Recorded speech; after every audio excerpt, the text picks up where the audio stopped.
Hey guys, welcome back to King of Beta. We are here for round 3 of Barn Burner. Honestly, this has been the quickest series of all time. First round went to Lahopaa in 8 rounds. Second game went to GhostBomb in 10 rounds. I can only expect a 2-round finish, one of these guys. But we'll go ahead and look at the decks. We know that Lahopaa is now on the back foot, dealing with GhostBomb's Gravelock deck. Let's see if he changes to something else to deal with that, because it was a tough deck to deal with. I doubt GhostBomb will change, but let's look what they bring out.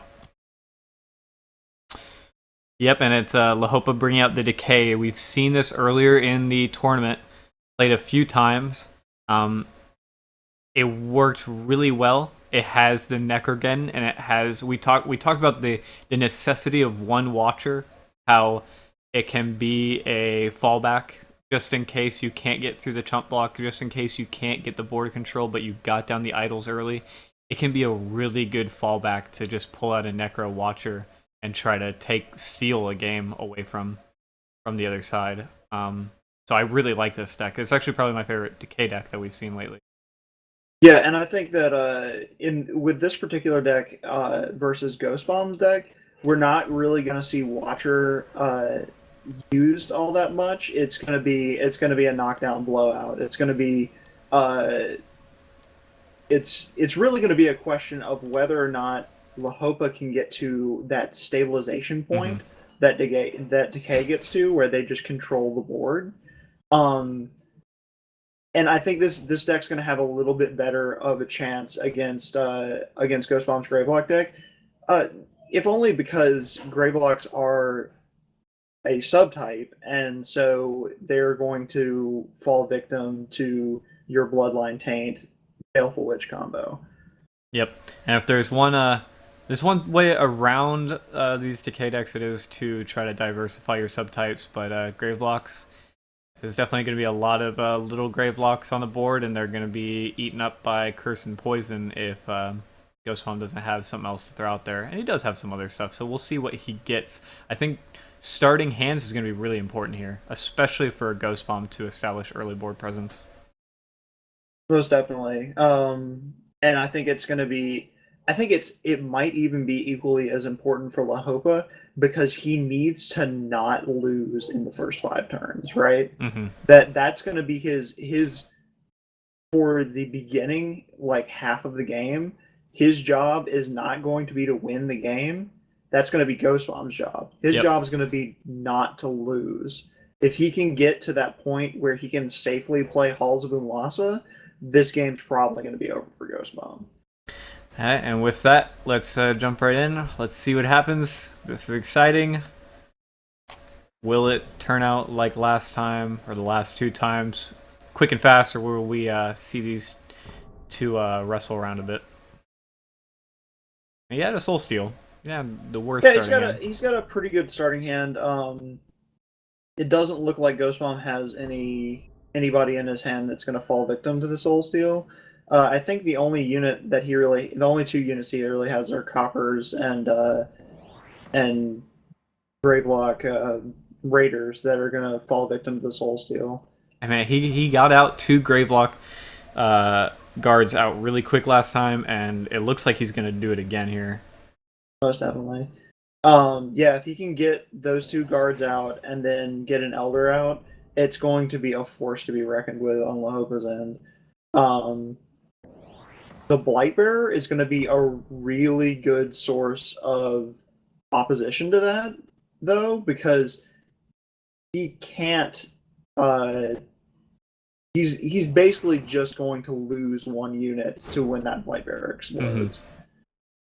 Ekamaton down. This is a nice scroll to hopefully deter some of that spell heavy decay stuff, although most likely it will be going on the Ekamaton as well. So yeah, and I think Lahopaa, for the most part right now, is drawing what he needs, because right now what he needs is kind of those defensive decay units that profiteer from just dying on their own, and that will allow him to to kind of stall the game out and draw cards and ramp in resources and take control. Okay, so GhostBomb is really snowballing here because he's got 2 elders out, and he's got a lot of grave blocks on the board. But Lahopaa took what we normally see come out in later game, which is the Halls of Umlasa. He's going to be able to draw exactly what he wants, and what he wants is definitely going to be Bloodline Taint. Most definitely, and but it's important to point out that with Bloodline Taint, you're going to or with Halls of Umlasa, you're going to draw the stuff that you've discarded already. Mm-hmm. So he's not going to draw Bloodline Taint unless he uses it. Mm-hmm. That means that he has the availability to use it twice in a row, which is going to be excellent for removing the board. But GhostBomb just put down that Solemn Giant, and as we saw last game, that Solemn Giant can wreck face all on its own. Yep. Here comes the one Bloodline Taint.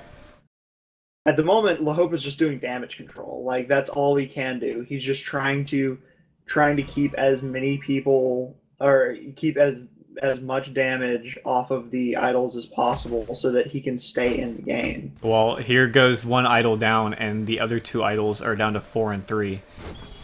This Solemn Giant, just like in game 2, is going to wreck. And I think Lahopaa's deck might be a little bit more geared toward late game than he needs right now. Surprising to me that he actually played in the top. I think he's trying to get rid of the Elder. Well, we could see a rush come out for the bottom. Yeah, but he does have the defensive capabilities. The Fury's going to help him out a lot, but and it's going to leave that idol on 2. But that gives Lahopaa a point to defend, right? Mm-hmm. And Decay is very good at cementing themselves in. Yeah. Here it comes. Yep. There's the Baleful Witch play, and that's going to decimate Lahopaa's board. Well, if Lahopaa or GhostBomb, there's the end of the game. He has a VD. And he that could have Elder won. Okay, yeah. All right. Yeah. He could have won with the other idol by machinating the Graveblock Elder. Yeah, that was another extremely quick game. And it just shows that GhostBomb built a very aggressive heavy deck. And Lahopaa basically had a control deck, and aggressive decks, it kind of went the way you expect an aggressive versus a control deck to go. Mm-hmm. If the aggressive deck can get out a bunch of stuff at the beginning and start putting on the pressure, and the control deck can't deal with it, they just lose. Yep.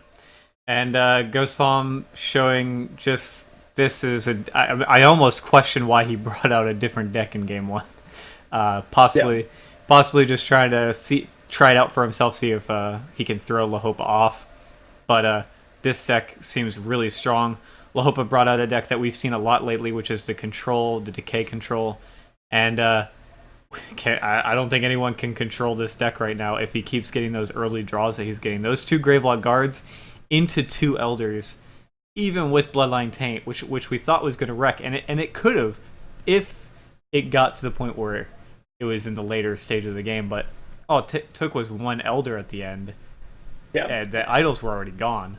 And he really needed to draw that Bloodline Taint earlier, but even then, I'm not sure it would have made much of a difference. Yep. Well, we'll see if anyone can have any more luck controlling GhostBomb in the next round, or in the final round. GhostBomb has been on a tear, and I don't think there's any stopping him right now. That deck looks pretty scary. We'll see what he is going to run up against. And we'll see you guys in the next round of King of Beta. Thank you once again. This is the Purple Pansy and Vulcanine signing out.